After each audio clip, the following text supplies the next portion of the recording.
Today is April the 6th, not tomorrow, not in 10 days, not in 2 to 3 weeks. Today, right now. As you watch this video, the clock that Donald Trump set, the clock he has extended twice, the clock he swore on national television he would not extend a third time, is ticking toward 8 o'clock in the evening Eastern Time. And Iran still has not opened the Strait of Hormuz. Not because Iran is incapable, not because Iran has been obliterated into submission the way Trump promised his national television audience it had been, but because of something that became clear in the last 72 hours in a way it had not been clear before. Iran is not being governed by its president. That sentence is the most important thing you will hear in this video. It is the key that unlocks the confusion of the last 37 days. It explains why Trump says Iran is begging for a deal, and Iran says there are no negotiations. It explains why Iran's president says he has the will to end the conflict and Iran's military keeps firing. It explains why every ceasefire initiative, from Pakistan, from China, from Saudi Arabia, from Turkey and Egypt, has produced gestures but no agreement. Iran has two governments right now, and they want completely different things. This is Geo Polity. This is episode 18, the deadline episode, the day the clock runs out. Welcome back. If you have been with us through all 17 previous episodes, you have the complete picture. The oil shock, the China calculation, the tariff crisis, Lebanon, Ukraine, Venezuela, Karg Island, the ceasefire deadlines, the No Kings protests, the Saudi base strike, the downed F-15 and A-10. The truth about who is actually running Iran.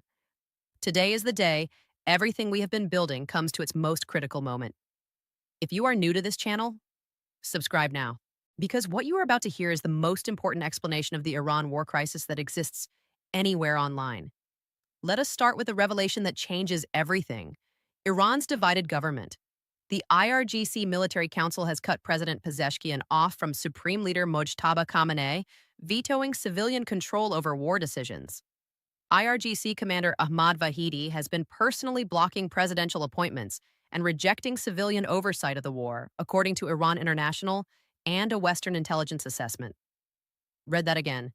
Iran's elected president has been blocked from reaching Iran's supreme leader by the military command.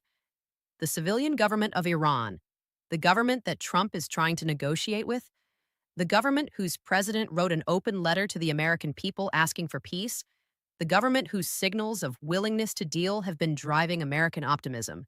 That government does not control the war. The IRGC Military Council controls the war. And the IRGC has explicitly rejected every ceasefire proposal, not through diplomatic channels, but through battlefield action, by continuing and even escalating attacks every time a deal appeared close. This is the fundamental structural fact that explains 37 days of contradictory signals. Trump is talking to the civilian government. The military council is running the war. Those are different entities with different interests, and the diplomacy has been talking to the wrong one.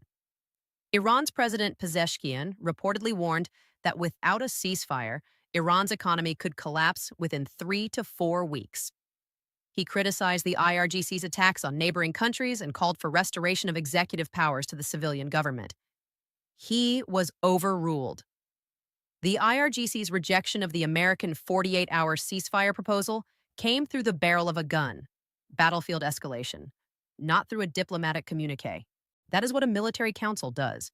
It does not write letters, it fires missiles.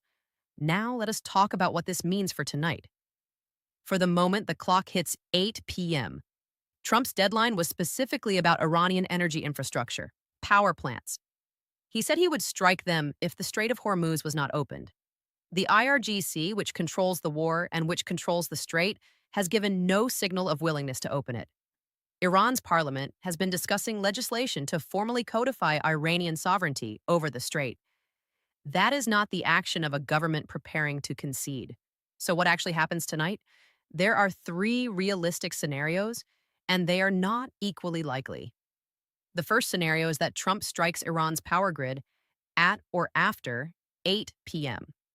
This is the follow-through scenario, the scenario his credibility demands, the scenario Lindsey Graham said he totally supports, the scenario that every Truth Social post from Trump this week has pointed toward. If this happens, the consequences are immediate and severe. Iran retaliates against regional energy infrastructure. Oil moves sharply above $110. The military situation escalates beyond anything seen in 37 days. The second scenario is that Trump announces another extension, but frames it differently from the previous two. Not as a pause requested by Iran, but as a condition. Something like, the Strait of Hormuz must show verifiable movement toward reopening within 72 hours or strikes begin. This would give Trump a face-saving way to avoid immediate escalation while maintaining the pressure that has characterized his entire approach to this war. The third scenario, and the one that most analysts who have been watching the back channels closely believe is most likely, is that something is announced tonight that is deliberately ambiguous. A statement from Trump that both sides can characterize differently. Language that says the U.S. is prepared to pause further energy infrastructure strikes while military operations continue. Language that gives the Pakistani and Saudi mediators something to work with without constituting a formal ceasefire that either side has to own publicly.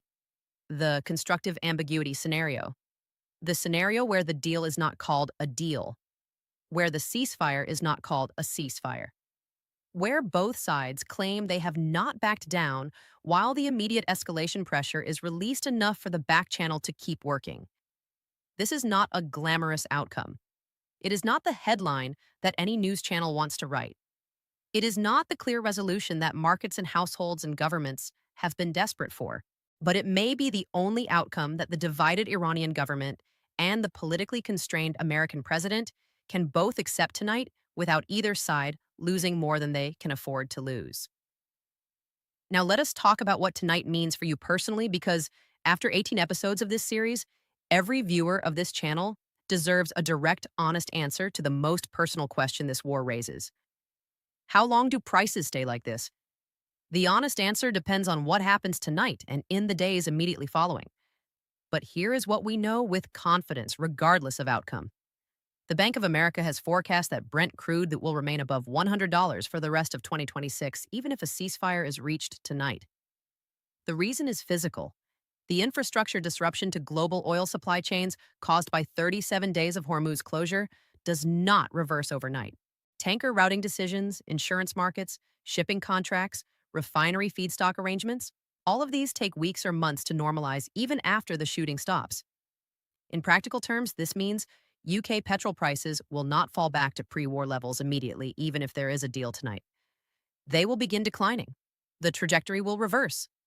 But the relief will be gradual. Weeks, not days.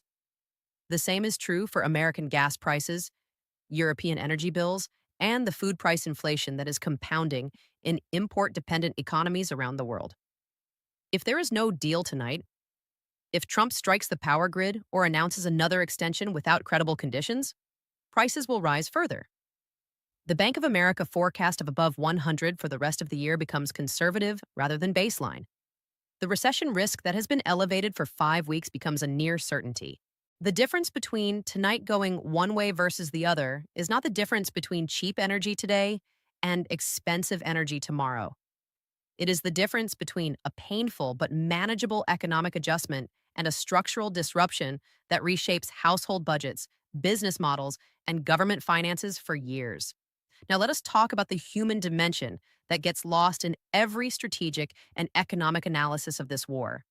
The Iranian Red Crescent has documented at least 7,000 deaths in Iran since February the 28th, with the Iranian government acknowledging over 3,000 and independent human rights monitors believing the true figure may be significantly higher. At least 15% of total casualties have been under the age of 18. Children. Killed in a war between governments over nuclear programs and shipping lanes and geopolitical calculations that they had no part in and no say over. More than 1,000 Lebanese civilians have been killed in Israeli strikes since March.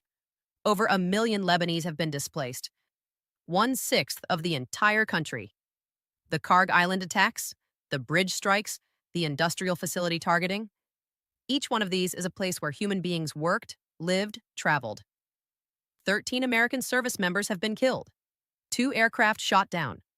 1 weapons systems officer still unaccounted for on Iranian soil as of this morning. These are not strategic variables. They are people. And whatever happens tonight, Deal, extension, escalation. The 37 days of this war have already produced a humanitarian cost that cannot be reversed by any diplomatic announcement.